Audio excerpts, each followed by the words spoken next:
नर्मदे हर।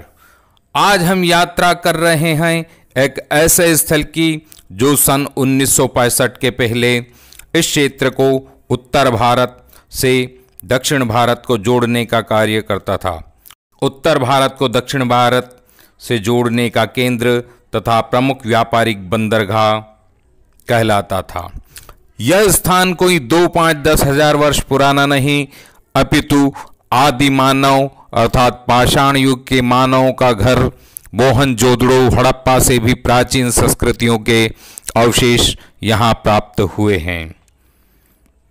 नर्मदा बचाओ आंदोलन का प्रमुख केंद्र चिखलदा अब केवल स्मृतियां शेष हैं।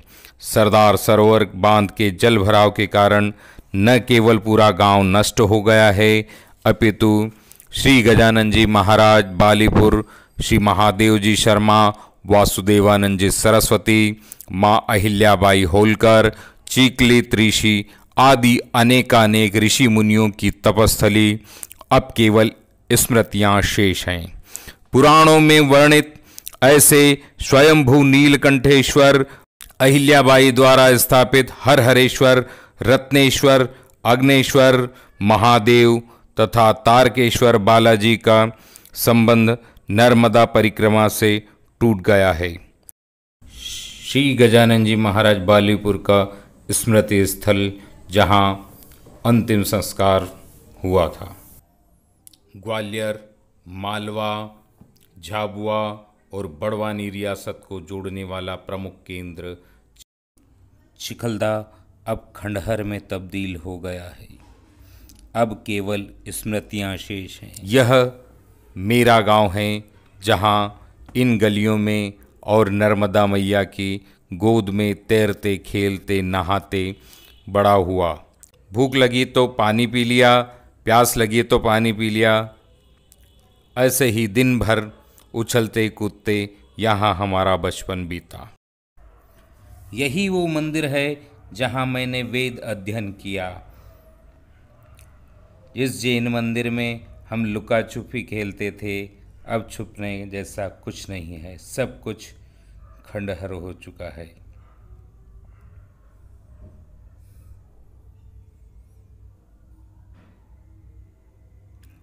घर, गांव, मंदिर, मस्जिद, सब कुछ खंडहर। चारों तरफ केवल वीरानी वीरानी। यह गांव की मस्जिद है। जिस सड़क पर हम चल रहे हैं, बाढ़ आने पर यहाँ से 30 फीट पानी ऊपर होता है। नर्मदा के वास्तविक जल स्तर से लगभग 150 से 175 फीट ऊपर पानी। सब कुछ डूब जाता है। ये मेरा घर, यहाँ मेरा घर होता था। अब कुछ भी शेष नहीं।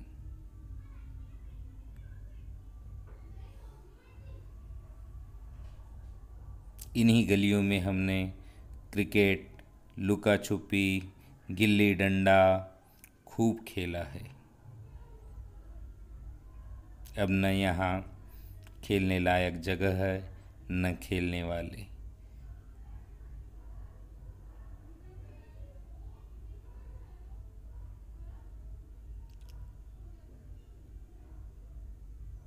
अब हम चलते हैं जो शेष बचा है और खंडहर होने की राह पर नीलकंठेश्वर, हरहरेश्वर, रत्नेश्वर, अग्नेश्वर और तारकेश्वर मंदिर की ओर। अब हम पहुंच गए हैं धार रियासत की डहीं तहसील के चिखलदा ग्राम में, जहां नीलकंठेश्वर, हरहरेश्वर, अग्नेश्वर, रत्नेश्वर और तारकेश्वर बालाजी के अनेक मंदिर एक ही स्थान पर स्थित है।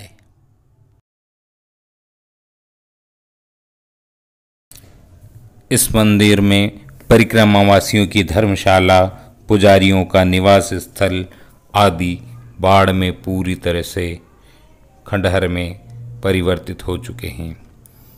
यह मंदिर श्री नीलकंठेश्वर महादेव का स्वयंभू शिवलिंग है।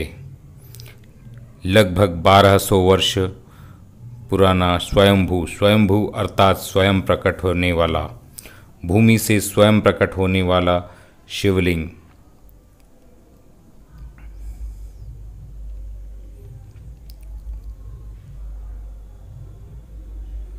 नीलकंठेश्वर महादेव। जब गांव में वर्षा नहीं होती थी तो इस नीलकंठेश्वर महादेव पर सहस्त्र जलधारा का अभिषेक करने मात्र से 24 घंटे के अंदर वर्षा होती थी। ऐसा हमने अपनी आंखों से देखा है। संभवतः यह हमारा इस मंदिर का इस अवस्था में अंतिम दर्शन हो। बाढ़ में अगले वर्ष इसकी स्थिति क्या होगी यह हम नहीं कह सकते। पिछले वर्ष बाढ़ में इस मंदिर में 3 फीट पानी था,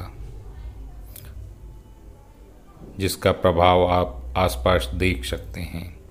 इसके साथ ही यह अत्यंत सुंदर पास ही में हरेश्वर मंदिर है, जो श्री अहिल्याबाई होलकर द्वारा 400 वर्ष पूर्व निर्माण किया गया।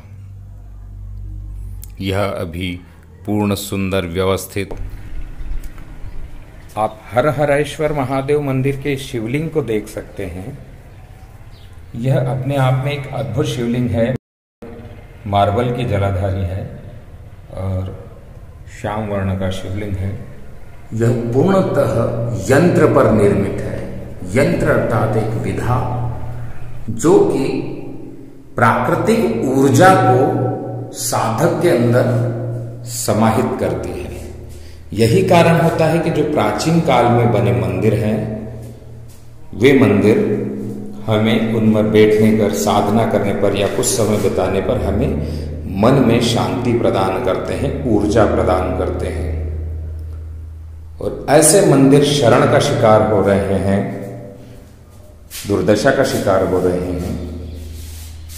हम इन्हें सुधारें।